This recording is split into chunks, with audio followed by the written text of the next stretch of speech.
Salut!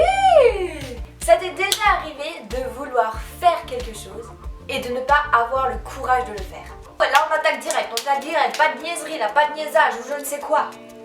Donc essayer de faire quelque chose, t'as envie de faire un truc, vraiment ça te tient à cœur et tu le fais pas parce que t'as pas le courage de le faire. Oh yeah, mais ma pauvre Ginette, moi ça m'est arrivé tellement de fois. Je te donne un exemple. Ça va peut-être te paraître super bête, mais je trouve que c'est un assez bon exemple de courage. Du coup, de non-courage, parce que dans mon cas c'était du non-courage. Je me baladais un jour dans la rue tranquillement et j'ai aperçu au loin, en fait non, c'était pas vraiment au loin, c'était un petit peu plus loin que moi, mais sur la même rue, une dame âgée qui avait du mal à porter ses courses. Ça se voyait qu'elle avait du mal, ça se voyait que ce sac était super lourd. Et à l'intérieur de moi, je me suis sentie, tu sais, comme Superman, quand il ouvre sa chemise comme ça, et je me suis dit, ça y est, c'est mon moment, je vais aller aider cette dame, je vais aller l'aider, je vais aller l'aider à lui porter ses courses. Oui, j'ai répété 3 fois aider. Je voulais courir comme ça au ralenti, je voulais aller aider cette dame. Mais tu sais quoi? J'ai pas osé aller le faire. Laissez-moi! Shame on me! J'ai pas eu le courage, non seulement j'ai pas eu le courage, mais en plus, j'ai eu peur. Maintenant quand j'y pense, c'est tellement ridicule. Mais tu sais de quoi j'ai vraiment eu peur?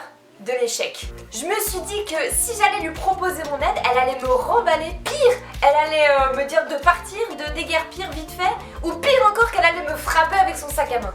Je me suis fait tout un film dans ma tête, alors que c'était rien passé du tout. Au final, cette dame, elle est rentrée chez elle, sans aide, en galérant à porter ses sacs de courses, pendant que moi derrière, je m'étais arrêtée de marcher et j'étais en train de me faire tout un film. Je pense que ça devait être très bizarre pour les gens qui étaient autour de moi et qui me voyaient taper une fixette comme ça en mode est-ce que je vais l'aider ou je vais pas l'aider? Du coup, elle est rentrée chez elle en galérant sans que j'aille l'aider.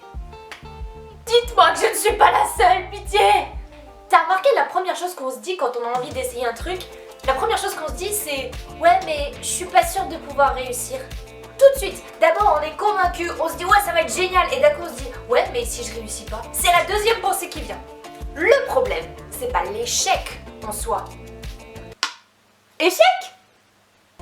Parce que l'échec en soi n'est pas un problème. Mais le problème c'est qu'on a peur de l'échec. Le vrai problème c'est la peur de cet échec là. Parce qu'en soi si cette pauvre dame m'avait dit non merci je n'ai pas besoin d'aide, c'est pas grave, mais pourquoi est-ce que cette peur de l'échec me faisait aussi peur? En vrai, à force d'avoir peur de l'échec, à force de ne rien essayer à cause de cette peur, mais on va être des vrais locks. Mais si, des locks, tu sais, genre, on fait plus rien, on a peur de tout, Et pourtant, il faut avoir le courage d'essayer de nouvelles choses, d'expérimenter des trucs. Les gens qui ont inventé l'électricité, les gens qui ont fait des découvertes incroyables, mais en vrai, ils n'ont pas tout découvert tout de suite. Ils ont essayé, ils ont testé des trucs. Ils ont présenté des expériences, des prototypes au monde entier. Les gens se sont moqués d'eux, ils se sont pris un échec en pleine face. Et pourtant, aujourd'hui, t'as juste à appuyer sur un bouton pour avoir la lumière. C'est fou quand même. Ah, tu penses pas souvent à ça hein. Toi tu te dis c'est facile, on appuie sur un bouton, la lumière, pouf, elle apparaît. Mais avant ça, il y a des gens qui ont galéré, il y a des gens qui ont quand même eu le courage d'essayer des choses et qui n'ont pas eu peur de l'échec. Et pourtant, je pense que des échecs, ils en ont fait beaucoup. Non, pas des parties d'échecs, hein. Non, stop la blague là, stop.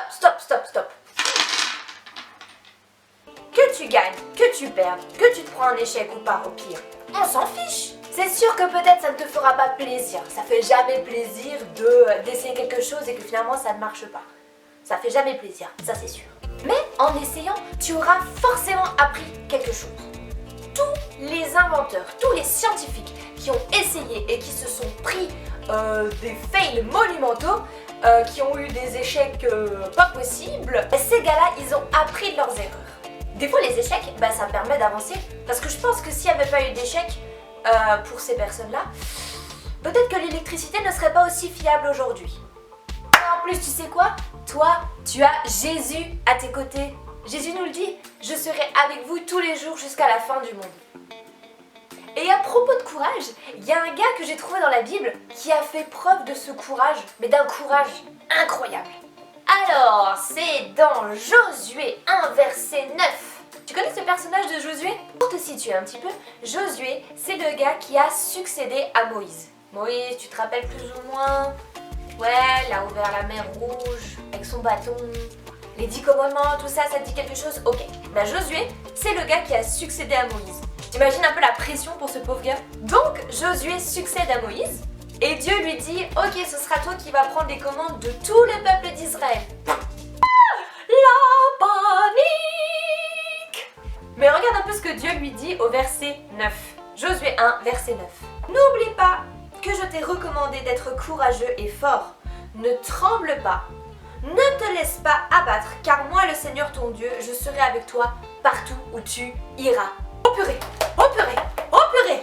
Je me dis que ce verset, il devrait nous accompagner à chaque fois qu'on va faire un truc de ouf pour nous. Ne tremble pas, ne te laisse pas abattre. Hey, ça veut pas dire que tu vas tout réussir en un claquement de doigts dans la vie. Mais ça veut dire que qu'importe ce que tu feras, Jésus sera à tes côtés et avec toi.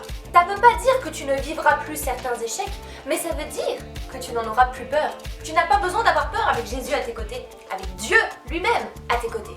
Alors si tu as échoué, si tu t'es planté, relève-toi vaillant guerrier et continue d'avancer avec force et courage en Jésus-Christ. Ce verset doit t'accompagner tous les jours de ta vie, à l'école, au collège, avec tes amis, à ton travail peut-être, si tu nous regardes et que tu as déjà un travail.